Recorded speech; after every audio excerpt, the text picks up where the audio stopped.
पश्चिम बंगाल विधानसभा चुनाव में भारतीय जनता पार्टी ने बहुमत हासिल की।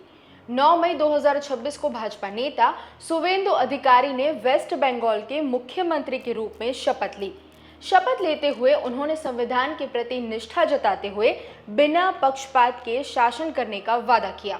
आमी शुभेन्दु अधिकारी ईश्वरेर नामे शपथ करितेछि जे पश्चिमबंग राज्येर मुख्यमंत्री रूपे जे कोनो विषय যাহা আমার বিবেচনার জন্য আনিত হইবে বা আমি জ্ঞাত হইব তাহা মুখ্যমন্ত্রী রূপে আমার কর্তব্যসমূহের যথাযথ নির্বাহের জন্য যে রূপ আবশ্যক হইতে পারে তদ্গতিকে আমি প্রত্যক্ষ বা পরোক্ষভাবে কোনো ব্যক্তি বা ব্যক্তিগণের নিকট জ্ঞাপন করিব না বা প্রকাশ করিব না।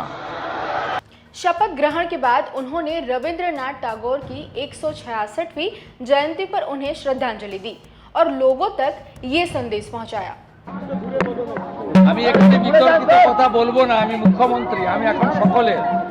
सुवेंदु अधिकारी ने नंद कुमार में समर्थकों को संबोधित करते हुए संयम और समावेशिता पर जोर दिया। उन्होंने कहा कि मुख्यमंत्री को अपने शब्दों को तोड़कर बोलना चाहिए और सबका साथ सबका विकास के सिद्धांत पर शासन करने की बात कही।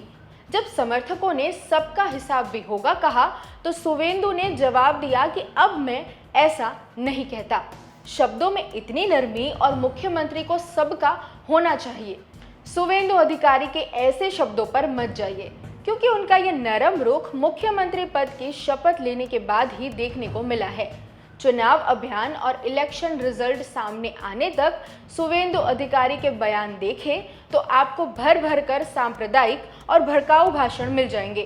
सुवेंदु अधिकारी ने भवानीपुर सीट पर अपनी जीत को खुलकर सांप्रदायिक आधार पर पेश किया था। उन्होंने कहा था कि मुसलमानों ने उन्हें वोट नहीं दिया और हिजाबी ममता यानी कि ममता बनर्जी का समर्थन किया है और उन्होंने इसे हिंदुत्व की जीत बताया। ये बहुत जरूरी था, ममता बनर्जी का हराना बहुत जरूरी था। ममता बनर्जी का राजनीतिक संन्यास अभी हो गया है। 21 में नंदीग्राम में हारी, इस बार हार गया। इस बार भी हारा 15,000 से ज्यादा वोट से। उनको खुल के मुसलमान वोट दिया।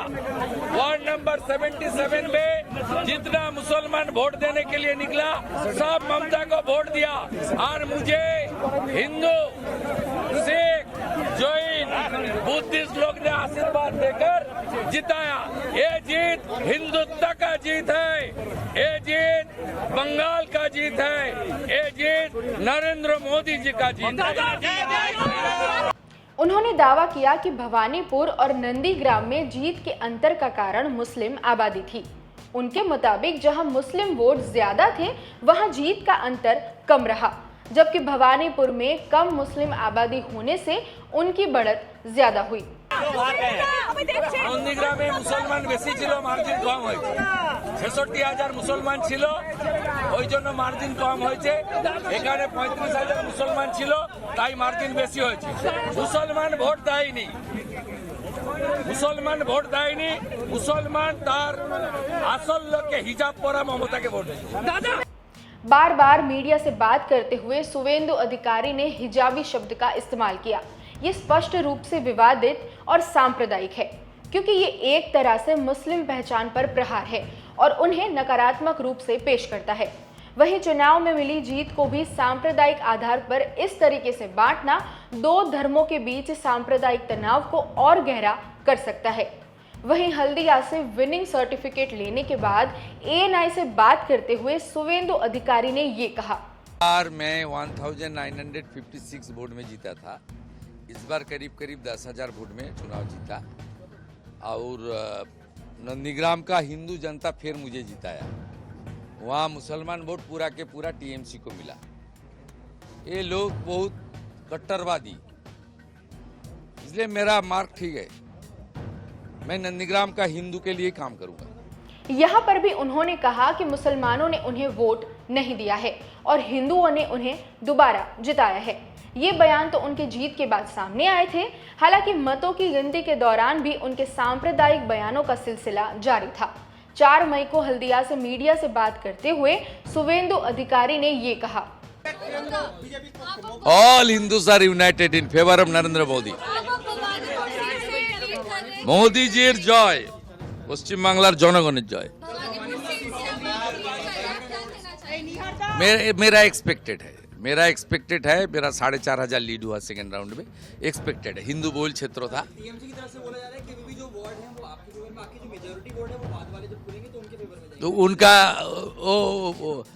वो आप न्यूज 18 है ना, ठीक है, बोलिए। छोड़ दादा, ऑल ओवर जो ट्रेंड है, ऑल ओवर बंगाल में जो ट्रेंड है, क्या लग रहा है मेजोरिटी तो आप लोगों को मिल रहा है, तो एटलीस्ट ट्रेंड तो वो कह रहा है, तो आगे क्या उम्मीद रहेगा? 4 राउंड हो गया है भाई, सरकार तो बीजेपी भागुआ अब तो एक्सपेक्टेड, हम लोग देख लिया ना। हिंदू ईवीएम बीजेपी, मुसलमान ईवीएम टीएमसी, मालदा मुर्शिदाबाद उत्तर दिनाजपुर छोड़ के, वहाँ मुस्लिम लोग कांग्रेस को फेवर कर रहे हैं। उसी दिन मीडिया से बात करते हुए एक और बार शुवेंदु अधिकारी ने विपक्ष पर निशाना साधते हुए कम्युनल बातें कह डाली। যে সংখ্যা নিয়ে আপনারা এসেছেন, অনেক দায়িত্ব আপনাদের উপর এসছে, কিন্তু দিকে দিকে যা দেখা যাচ্ছে, তৃণমূল কংগ্রেস যেভাবে হুমকি দিয়ে রেখেছিল তারা 4 তারিখের পর হিসেব হবে। আপনি দুটি আসনে জেতা বিধায়ক, কি বার্তা বিরোধীদের জন্য? না, আমাদের লোকেরা, বিজেপি লোকেরা শৃঙ্খলা পরায়ণ লোক, এবং মূলত হিন্দু এবং আদিবাসীরা বিজেপি করে, এরা এইসব কাজ করে না। এসব কাজ করতে গেলে মাদ্রাসায় পড়তে হয়, আমরা কেউ মাদ্রাসায় পড়ি না। शुवेंदु अधिकारी की मदरसों को लेकर की गई टिप्पणी भी विवादित है, क्योंकि इससे ये संकेत मिलता है कि मदरसा शिक्षा और मुस्लिम समुदाय हिंसा या अपराध से जुड़े हुए हैं। ऐसे काम करने के लिए मदरसे में पढ़ना पड़ता है।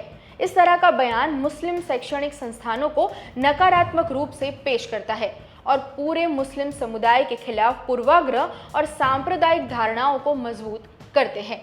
हालांकि ये रुख पश्चिम बंगाल के नवीनतम मुख्यमंत्री बने शुवेंदु अधिकारी के चुनावी भाषणों के दौरान ही देखने को नहीं मिला था, बल्कि पहले भी कई बार और इससे भी ज्यादा स्तर की सांप्रदायिक टिप्पणियां वो कर चुके हैं। दिसंबर 2025 में उन्होंने बांग्लादेश में हिंदुओं पर हमले और दीपू चंद्र दास की हत्या के संदर्भ में बेहद भड़काऊ बयान दिया था। उन्होंने कहा था कि जैसे इजरायल ने गाजा में सबक सिखाया, वैसे ही 100 करोड़ हिंदुओं के हित में कार्रवाई होनी चाहिए। सबक सिखाना चाहिए।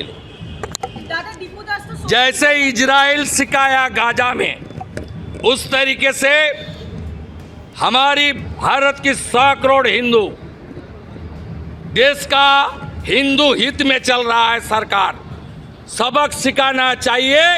जैसे ऑपरेशन सिंदूर में पाकिस्तान को हम लोग सबक सिखाए।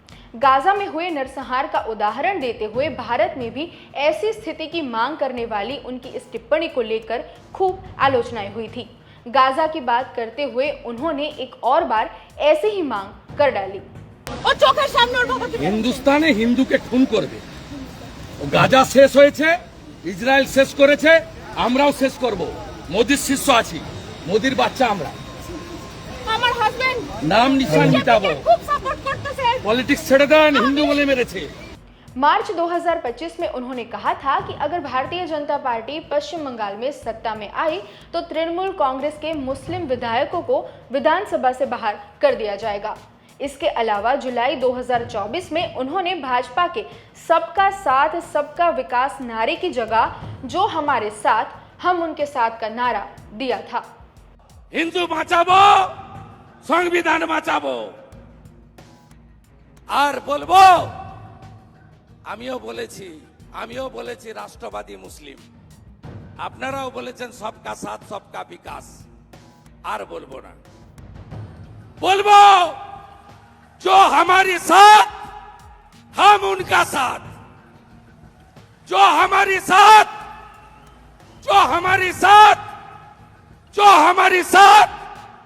हम उनका साथ, सबका साथ सबका विकास। बंद करो नो नीड संख्यालघु मोर्चा। ভালো থাকুন। जय श्री राम, जय श्री राम। नोट करें कि ये बयानबाजी सिर्फ मंच और मीडिया के समक्ष ही नहीं थी, बल्कि भारतीय जनता पार्टी की नीतियों में भी देखने को मिली। 2024 में पश्चिम बंगाल, असम, केरल, तमिलनाडु और पौंडीचेरी में हुए विधानसभा चुनाव में भाजपा की ओर से एक भी मुस्लिम उम्मीदवार को मैदान में नहीं उतारा गया था और जाहिर तौर पर कोई मुस्लिम विधायक चुना भी नहीं गया। फिलहाल भाजपा में सिर्फ 2 मुस्लिम विधायक हैं और संसद में भाजपा की ओर से कोई भी मुस्लिम सांसद नहीं है। शुवेंदु अधिकारी की इस तरह की सांप्रदायिक भाषा इसलिए भी खास मानी जाती है क्योंकि वो लंबे समय तक तृणमूल कांग्रेस में रहे हैं और पारंपरिक आरएसएस बीजेपी बैकग्राउंड से नहीं आते हैं।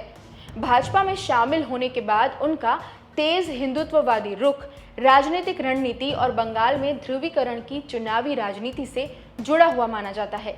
इस संदर्भ में उनकी तुलना हिमंता बिस्वा शर्मा से भी की जा सकती है, जो कि कांग्रेस से भाजपा में शामिल हुए और बाद में ज्यादा आक्रामक हिंदुत्ववादी राजनीति अपनाने लगे। दोनों नेताओं के बारे में ये धारणा बनी है कि उन्होंने भाजपा की वैचारिक लाइन के प्रति अपनी निष्ठा दिखाने और चुनावी लाभ पाने के लिए ज्यादा से ज्यादा तीखी सांप्रदायिक भाषा का इस्तेमाल किया। यानी पहले इन नेताओं ने जिन मुद्दों पर अपनी राजनीतिक करियर की शुरुआत की थी, अब उनके हालिया मंसूबे से विपरीत है। चुनावी आधार पर सांप्रदायिक तनाव को हथियार के रूप में इस्तेमाल कर इलेक्शन जीतना और लाइमलाइट में रहना, ये भी एक कारण है कि भाजपा से सामने आए इन चेहरों के लगातार कम्युनल बयानबाजी और ध्रुवीकरण की राजनीति का। वीडियो के आखिर में हम अपने व्यूअर्स से ये सवाल करना चाहते हैं कि उन्हें क्या सांप्रदायिक ध्रुवीकरण के आधार पर राजनीति करने वाले इन नेताओं की ज़रूरत है या फिर देश को आगे बढ़ाने वाले नेताओं की, जिनका मुद्दा रोजगार से लेकर शिक्षा और स्वास्थ्य जैसे रोजमर्रा के मुद्दे हो, जो दूसरे धर्म पर निशाना साधने के बजाय भाजपा के ही सबका साथ सबका विकास के नारे को लेकर सही मायने में आगे बढ़े और पल में तोला पल में माशा ना बने।